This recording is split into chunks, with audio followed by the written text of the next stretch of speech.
think we'll get started. All right. Happy New Year, everyone. First off, thank you.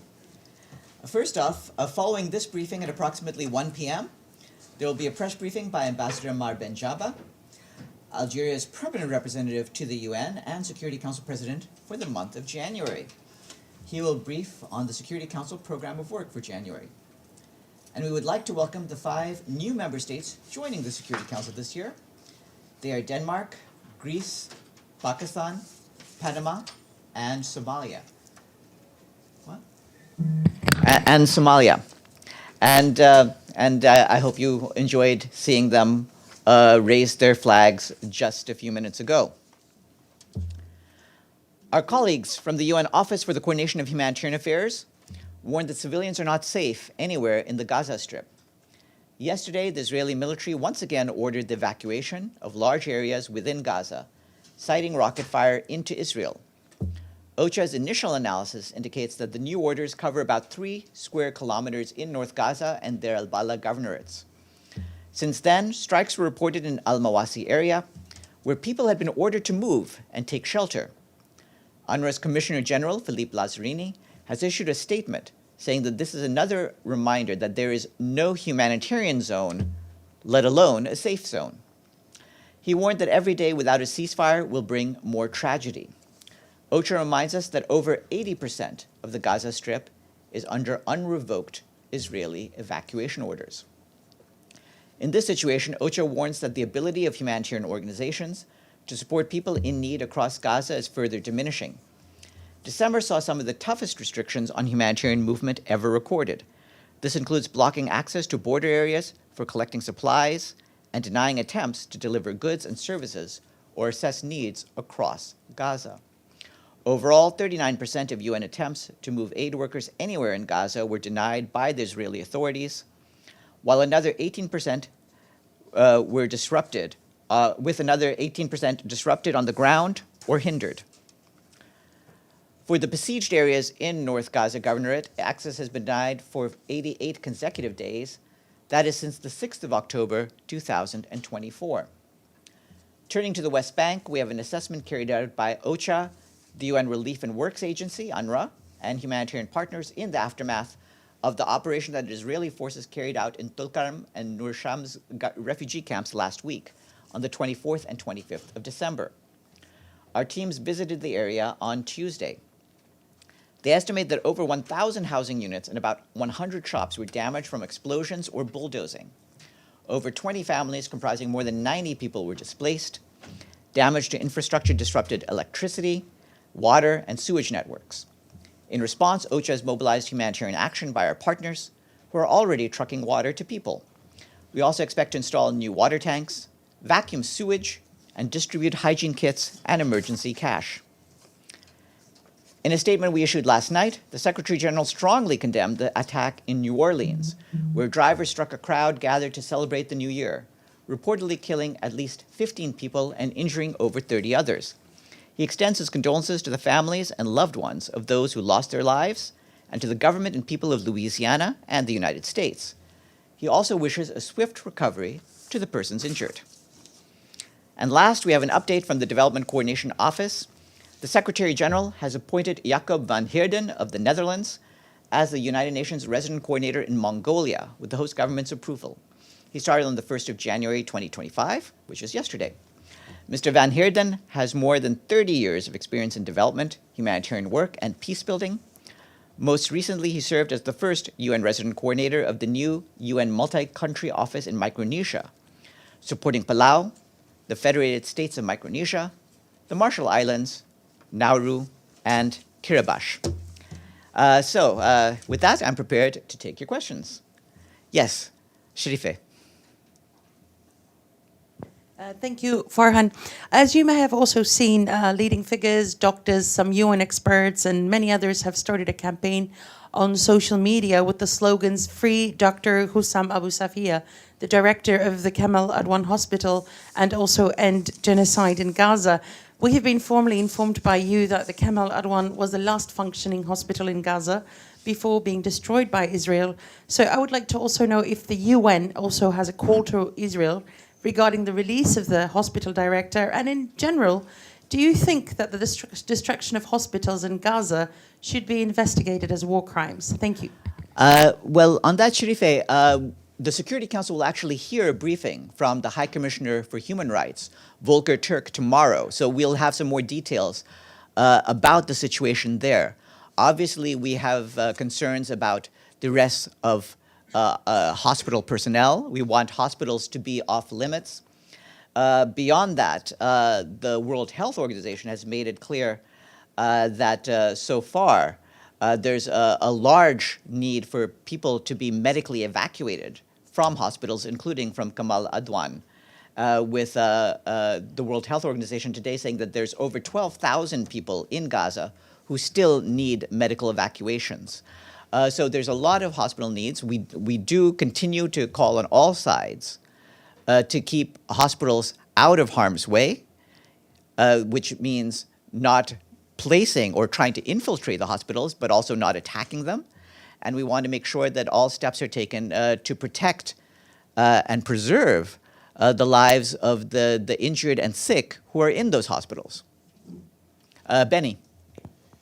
According to COGAT, you know who they are, there are currently approximately 800 trucks worth of aid waiting to be collected from the Gazan side of the Kerem Shalom crossing. Can you please use your mic? Sorry. Sorry.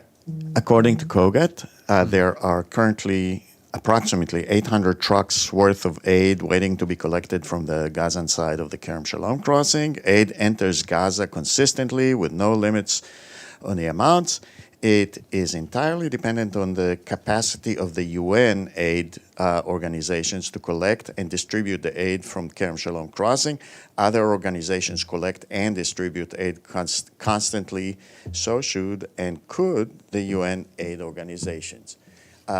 It's an ongoing, obviously, dispute, but how do you address those allegations? I address it the same way that we've been doing in recent weeks by pointing out the huge amount of anarchy, basically, at crossings like Kerem Shalom, where there's a lack of safety for drivers, a lack of safety in terms of goods being looted. We've reported on lootings and shootings and insecurity in Kerem Shalom many times. And as I just pointed out, part of what we're trying to do is to get more access for our personnel so that we can safely move aid. But certainly, as we have made clear from this podium many times in these months, getting aid in doesn't simply mean dumping them off at a point, but ensuring that they can get there safely. We want there to be sufficient security. We're working with the Israeli authorities, with the Palestinians on the ground to try to get sufficient security so that we can move aid to the people who need it. Follow up on that. So Yeah. Ambassador Danny Danon has an op-ed today basically saying that UNRWA is not acceptable to Israel, that other UN agencies should be in charge of distribution of aid in Gaza. Any thought on that? Just to repeat what the Secretary General and officials throughout the system have made clear, that the UN Relief and Works Agency is the backbone of our humanitarian operations in Gaza and in the occupied Palestinian territory. We depend on them in a way that no other organization can possibly replace at this stage in terms of having the people on hand, the access to people on the ground, the ability to deliver. So right now we need to make sure that UNRWA's work on the ground is supported and supported by all sides. Yes, Abdul Hamid. Thank you, Farhan.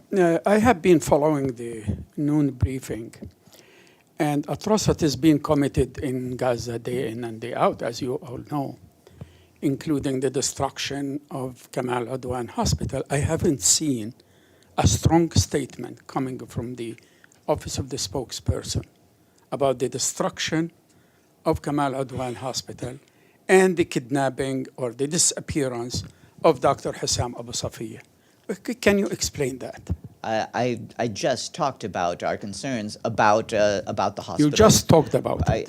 I just did, and you know, you and I can differ about the strength of what I say, but it's very clear that we want all hospitals to be off limits from all parties, so that they can be used in the way that they're intended, which is for securing the lives of innocent people.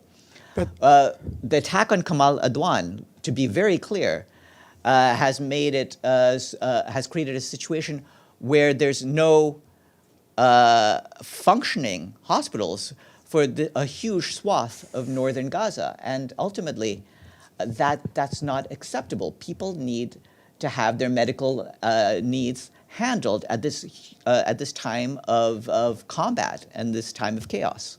can I just follow up? Yes. You have one follow up, and then we go to Joe. Yeah. Okay.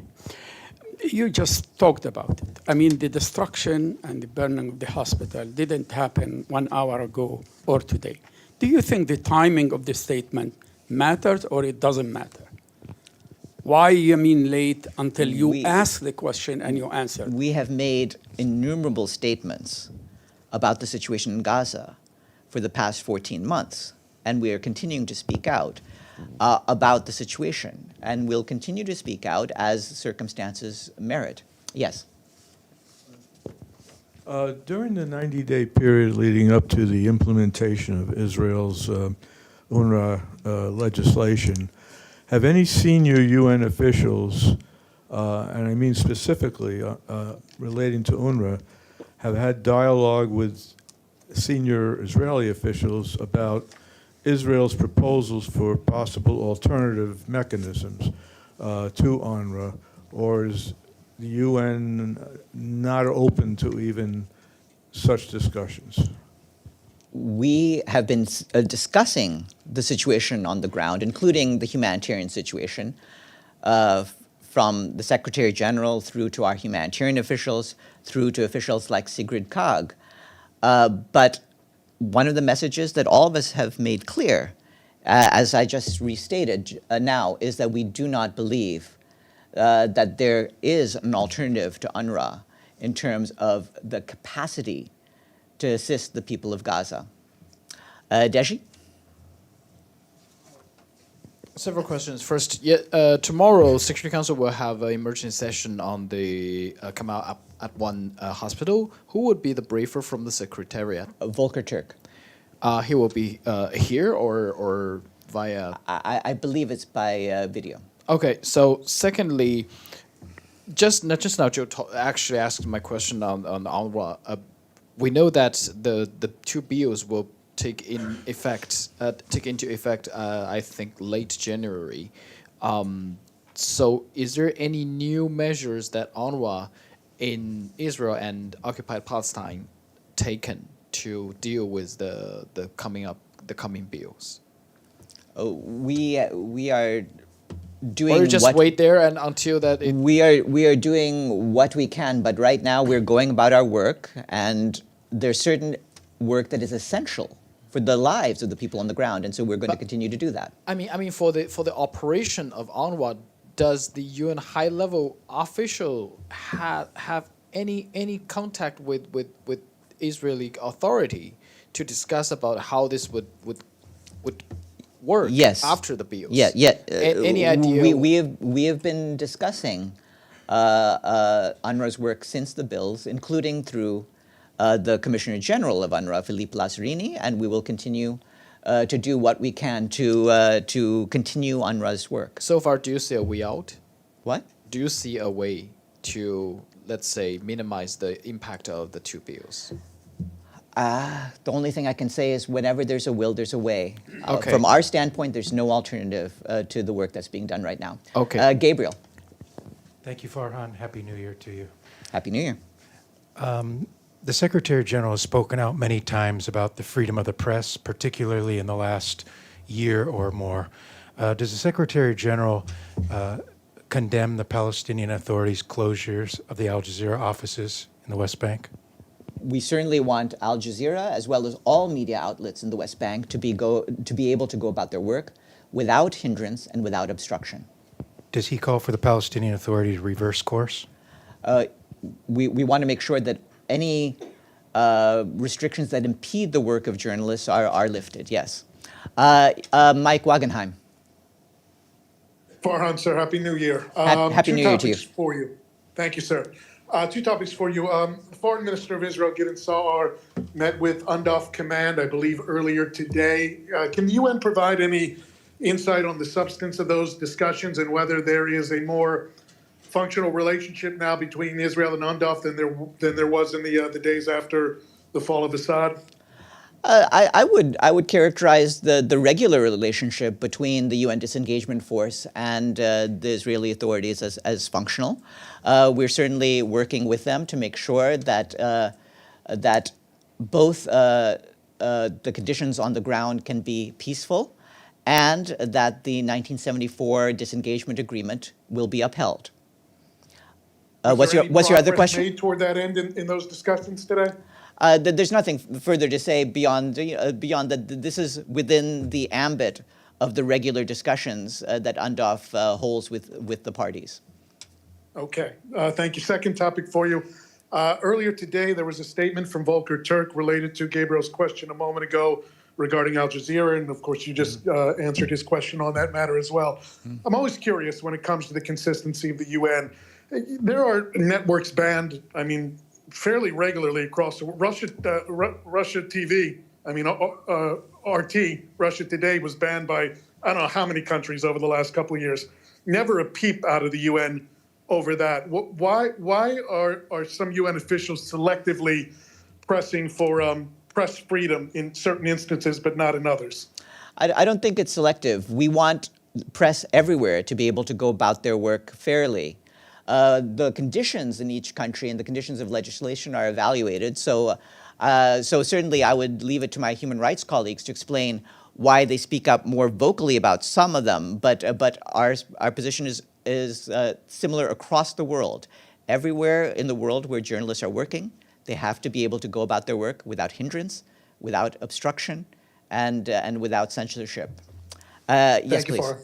Farhan. Yes, you first, and then Stefano after you. Thank you, Farhan. Happy New Year. Happy New Year. I was late a little bit, but I still want to ask a question about Syria. Maybe you made a statement. Syrian new de facto government made a statement about the new constitution and election. Basically, they were saying they need 3 years for a new constitution and 4 years for an election. And what Secretary General thinks about this time frame? Is it too long? Is it too short?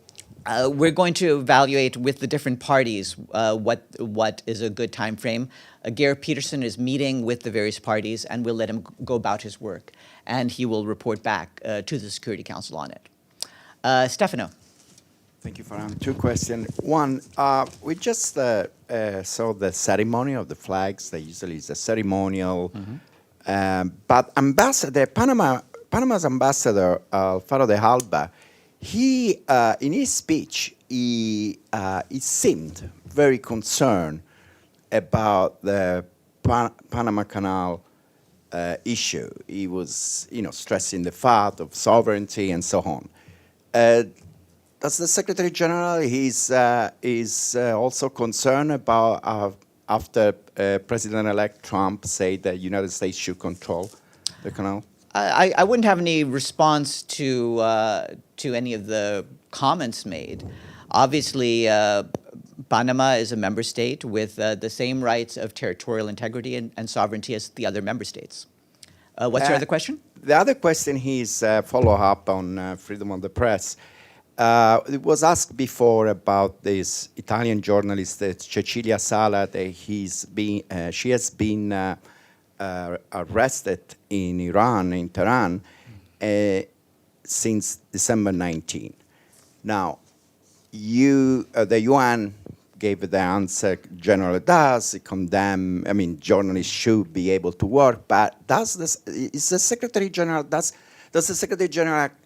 as a condemnation of this arrest, specific arrest of this journalist that was with a journalist visa? She was doing her job, and she has been arrested. Apparently, it looks like that she was arrested because in another case, completely not related, in Italy, a few days before, an Iranian engineer was arrested